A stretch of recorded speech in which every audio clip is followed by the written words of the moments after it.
一架飞机在起飞爬升高度时突遇鸟群撞击，两个引擎同时熄火，飞机完全失去动力。机长冷静处理冰冷河面，紧急迫降。机上155人毫发无伤，它是航空史上的奇迹。让我们一起走进今天的事件。莫看天面平如镜，夜观水底万丈深。欢迎来到解密日记，我是超人。今天是大年初一，很高兴在农历新年的第一天就与大家见面，在这里给大家拜个年，感谢大家一直以来对解密日记的支持，祝大家牛年大吉，心想事成，万事如意。过年了，不讲那些晦气的案件，今天给大家带来一起空难史上的奇迹——全美航空1549号航班空难事件。该事件也被称为哈德逊河上的奇迹。时间回到2009年的1月15日，这天下午，全美航空1549号航班正准备执行飞行任务。这是一架空客 A320 飞机，在整个飞机上包括了5名机组人员及150名乘客。此次飞行的线路是从纽约拉瓜迪亚机场飞往北卡罗来纳州的夏洛特，然后再飞往西雅图，飞行时间大约是7个小时。当时执行飞行任务的机组人员都非常厉害。机长萨伦伯格时年58岁，他18岁中学毕业后就进入了美国空军学院学习驾驶滑翔机。22岁时加入了美国空军，成为了 F4 战斗机的飞行员，后又升任飞行指挥官和飞行教练。1980年，30岁的萨伦伯格退役了，成为了全美航空的一名机长。也就是说，直飞的机长58岁的萨伦伯格开飞机已经有40年，担任民航机长的时间也有30年了，是一名技术精湛、经验也相当丰富的老机长了。副驾驶杰夫也不遑多让，杰夫时年49岁，加入全美航空23年，飞行了2万多个小时，并早已晋升为机长。只是由于当时全美航空航班和飞机的缩减，按照飞行员的资历长短排序，他只能在副驾驶的位置飞行。3名乘务人员年纪最小的也已经51岁了，3名空姐都在航空公司工作超过了26年。2009年1月15日这一天的纽约，天气晴朗，万里无云。这样的天气让整个机组都非常高兴，因为这非常适合飞行。在轻松愉悦的氛围中，时间缓缓来到下午3点20分，距离起飞的时间还剩6分钟。机组人员已经完成了对飞机各项设备的最后检查，确认一切正常后，飞机滑进了拉瓜迪亚机场的4号跑道，做好了起飞的准备。因为飞机的上一段航程是萨伦伯格负责飞行的，按照航空业轮流驾驶的常规，这段回程飞行由副驾驶杰夫执飞。飞机的起飞和爬升过程都很正常，然而谁也不会想到，惊魂之旅就这样开始了。飞机升入空中后，开始朝着东北方向爬升，然后再缓慢向夏洛特方向转弯。然而，仅仅在起飞的1分30秒之后，一群加拿大黑雁突然进入了飞行员的视野，而此时飞机的飞行速度已经达到了400公里每小时，速度太快，根本没有给飞行员留下丝毫反应的时间，瞬间就迎着鸟群撞了过去。飞机传出了巨大的爆炸声，震惊了机舱里所有的乘客，大家惊慌失措，不知道发生了什么。很快，一股羽毛和肉烤焦的味道传入了机舱，仪表盘读数显示2个发动机引擎全部停止了工作，也就是说，刚刚升到天空中的飞机失去了动力。在这里要给大家简单科普一下，民航飞机起飞后的飞行速度一般是129米每秒，在这样的情况下，如果一只2斤重的鸟撞上了飞机发动机，给引擎带来的瞬间冲击力将达到10吨之多，对飞机引擎的破坏力太大了。其实飞机在实验阶段也做过防止鸟击的防护方案，比如1549号航班所使用的空客320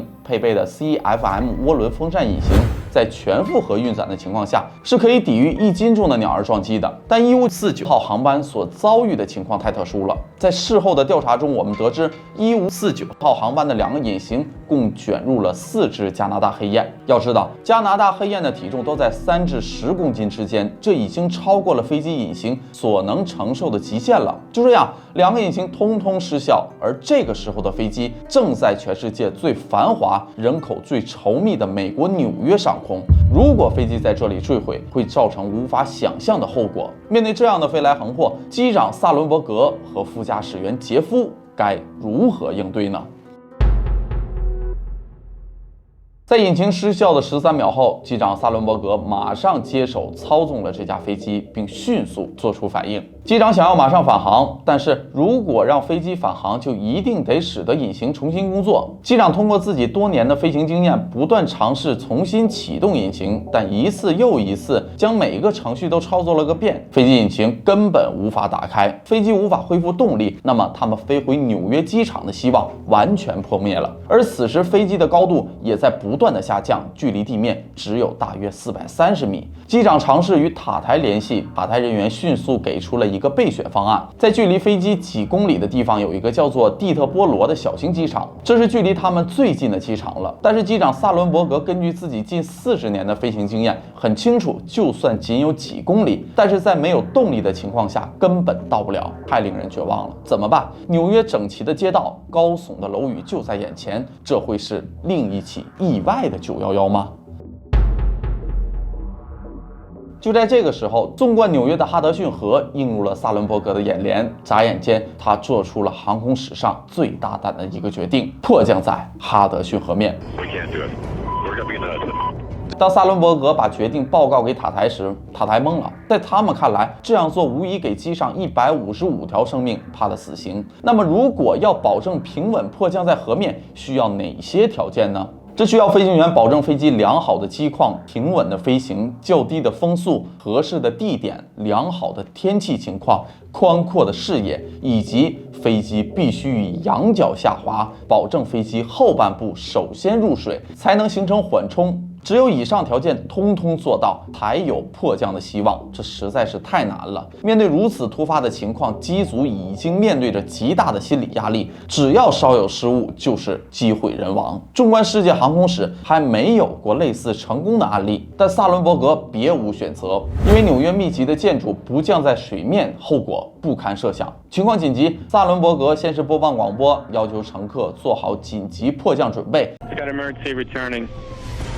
Bird strike, he lost the thrust in the engine, so he's returning immediately.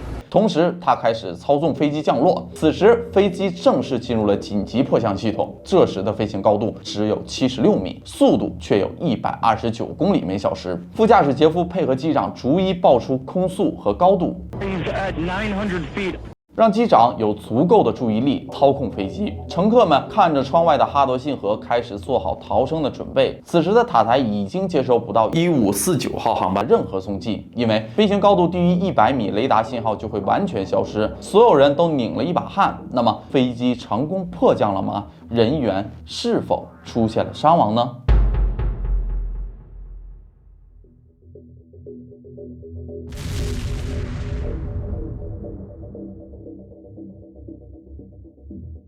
正如大家所看到的，成功了。机长萨伦伯格以一个教科书式的机腹着陆动作，使飞机以一个完美的角度和速度落水，在水道上惊起了一路水花，飞行的机身承受了巨大的压力。好在最后飞机停了下来，然后浮出了水面，并随着水波轻微的摇晃。机长萨伦伯格创造了奇迹，而此时距离飞机起飞仅仅过去了5分08秒。但险情并未解除，萨伦伯格知道飞机在水面上只会漂浮几分钟就会沉没，如果不能尽快疏散乘客，他们仍将面临生命危险。萨伦伯格马上走出机舱，副驾驶杰夫留下来关闭飞行系统，机舱里的乘客也开始了自救行动。在经验丰富的乘务人员帮助下，最靠近逃生门的旅客迅速打开了逃生门，机组人员开始了疏散工作。1月的纽约气温只有-6度，冰冷的哈德逊河水迅速涌入了机舱，乘客按照顺序都来到机翼上，等待着救援。再三确定机舱没有乘客之后，萨伦伯格和杰夫才最后走出机舱。后来赶到的救援队拍下了这样一张经典的照片：在波光粼粼的哈德逊河上，一架飞机漂浮在水面上，所有的人都站在机翼上，一个都不少。与此同时，纽约机场早已通知了纽约紧急救助单位，海空一体的救援人员马上展开救援行动。第一艘赶到的救援船只是哈德逊河上的一艘观光船，海巡船和消防队随后赶到，而全美航空1549号航班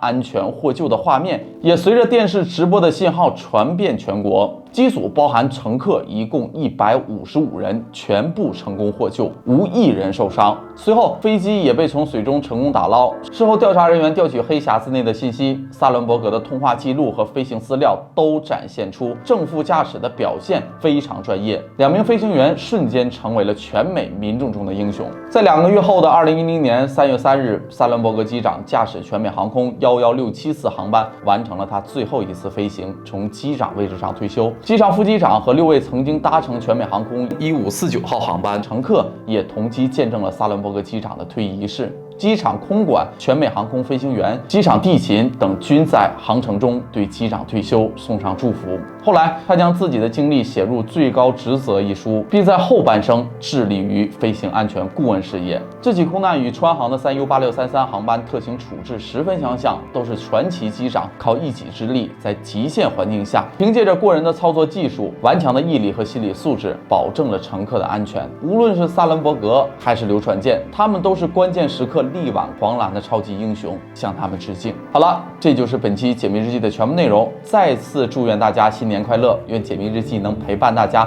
每一个下饭时光。过年我们不停更，我是超人，我们下期再见，拜拜。